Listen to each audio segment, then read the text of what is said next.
Il y a des gens qui se demandent à savoir qu'est-ce que l'Iran a déjà fait pour le Burkina Faso. Famille recevait les salutations du BC. Déjà, il a commencé avant l'arrivée de son excellence, le capitaine Ibrahim Traoré.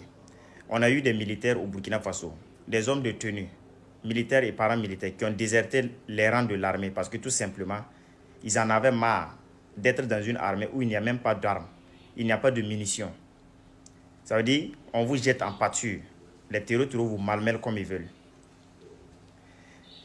Et on se rappelle tous, lorsque Damiba avait commandé des armes, si je ne me trompe pas, pour la première fois qu'ils acceptaient nous vendre des armes, ça a été bloqué en Côte d'Ivoire. Qui a ordonné de bloquer ça en Côte d'Ivoire?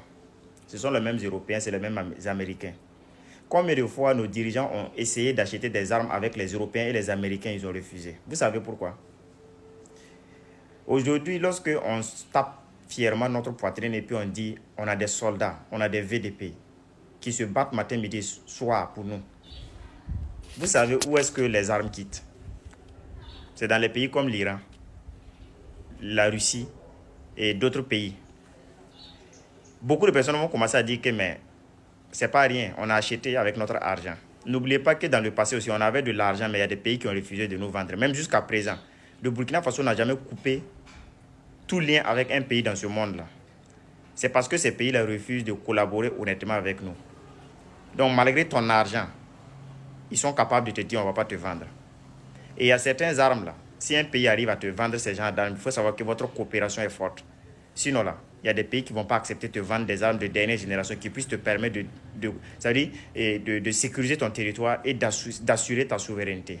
C'est très important. Le simple fait que l'Iran même ait bravé les interdits pour nous vendre certaines armes là, c'est déjà s'opposer aux Européens et aux Américains. Et c'est à cause de tout ça là aujourd'hui on est en train de bombarder l'Iran. Parce qu'ils refusent de plier genoux. Eux aussi, ils veulent agir et s'affirmer dans le monde. Ils veulent coopérer avec qui ils veulent. C'est dans cette volonté de coopérer avec qui ils veulent, être indépendants, souverains, là, qu'on est en train de les combattre là-bas. Là. Vous comprenez?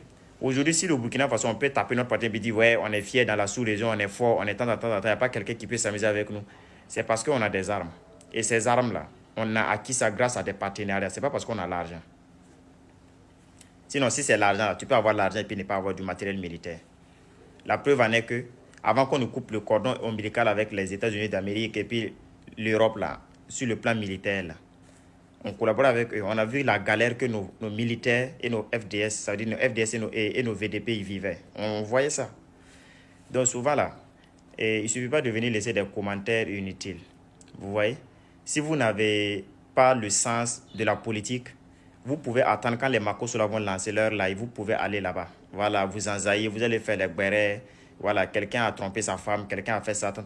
Quand vous ne maîtrisez pas les sujets politiques, la géopolitique, la géostratégie, tout ce qui se passe dans le monde, vous fermez votre bouche et puis vous suivez.